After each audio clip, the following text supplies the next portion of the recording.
უნდა აღინიშნოს, რომ დღეს მოსამართლეთა კონფერენცია გასაკვირად დროზე ადრე დასრულდა.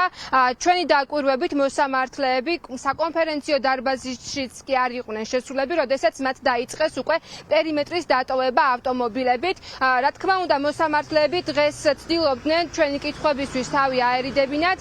საეჭვია ის გარემოება, რომ საკმაოდ ადრე დასრულდა მოსამართლეთა კონფერენცია, რჩება შთაბეჭდილება, რომ თითქოს მოსამართლეები დღეს იუსტიციის უმაღლეს სკოლაში კონკრეტული საკითხის განსახილველად შეიკრიბნენ სამსჯელოდ და არა ზუსტად იმ საკითხების სამსჯელოდ, რომელიც არის დღის ანონსში გაწერილი, დღის წესრიგში გაწერილი. შესაბამისად ჩნდება კითხვები, არსებობს თუ არა განხეთქილება სასამართლო სისტემაში, მაგალითად ეს ეხება დასანქცირებულ მოსამართლეებს და სხვათა შორის ზოგიერთმა მოსამართლემ დაგვიდასტურა ინფორმაცია, რომ მათთვის მიუღებელია და არ მოსწონთ, რომ სასამართლო სისტემაში არსებობენ დასანქცირებული მოსამართლეები. ჩვენ დღეს კითხვები დავუსვით მათ შორის იმ მოსამართლეებს, რომელთა მიმართაც არსებობს არაერთი ეჭვი მათ მიერ გამოტანილ გადაწყვეტილებებთან დაკავშირებით და მათ შორის მოსწონთ თუ არა ის სიტუაცია, ის ვითარება, რომელიც დღეს სასამართლო სისტემაში არის, როდესაც ჟურნალისტებს, სხვადასხვა პროფესიის ადამიანებს უშვებენ საპატიმრო დაწესებულებაში ციხეში მხოლოდ იმის გამო, რომ ისინი დგანან საპროტესტო აქციაზე.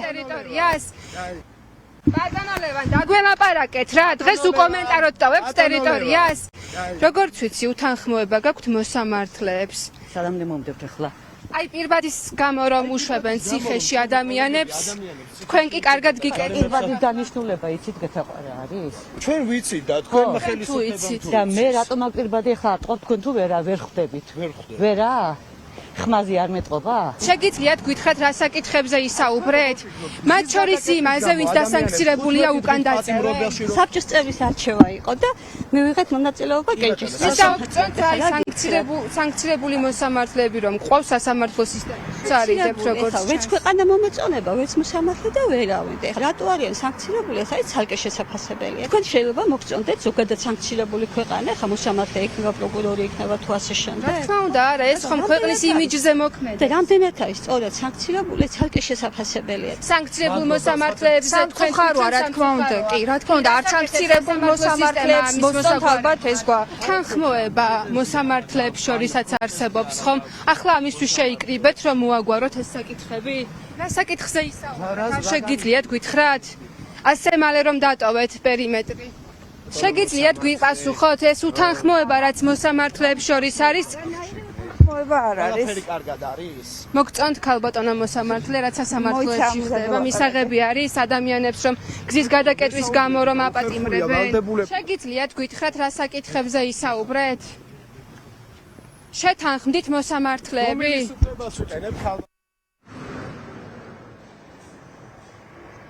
ეჭვებს იმასთან დაკავშირებით, რომ ეგრეთ წოდებული კლანის მოსამართლეები და სასამართლო სისტემაში არსებულ მოსამართლეებს შორის არსებობს გარკვეული ტიპის განხეთქილება, აღრმავებს ისიც, რომ დღეს მაგალითად კლანის შეფმა ლევან მურუსიძემ ისე დატოვა ტერიტორია, რომ მან კომენტარი არ გააკეთა, მან ავტომობილი დატოვა დღეს ეს პერიმეტრი და ჩვენ გვახსოვს წინა შემთხვევებში, როდესაც მოსამართლეთა კონფერენცია იმართება, ლევან მურუსიძე ყოველთვის პირველ ხაზზეა იმისთვის, რომ მედიის წარმომადგენლებს მისცეს განმარტებები, კომენტარი, თუმცა დღევანდელი დღე გამონაკლისია ლევან მურუსიძე, მათ შორის არსებული ინფორმაციით დიმიტრი გრიტიშვილმა, გიორგი მიქაუტაძემ ისე დატოვეს ეს აღნიშნული ტერიტორია, რომ მათ კომენტარი არ გაუკეთებიათ და შესაბამისად კითხვები კვლავ ღია რჩება, არსებობს თუ არა რაღაც ტიპის განხეთქილება დასანქცირებულ მოსამართლეებსა და სასამართლო სისტემაში სხვა მოსამართლეებს შორის და ზოგადად ის არსებული კითხვები, რომელიც სასამართლო სისტემაში არსებულ მოსამართლეების მიმართ არსებობს.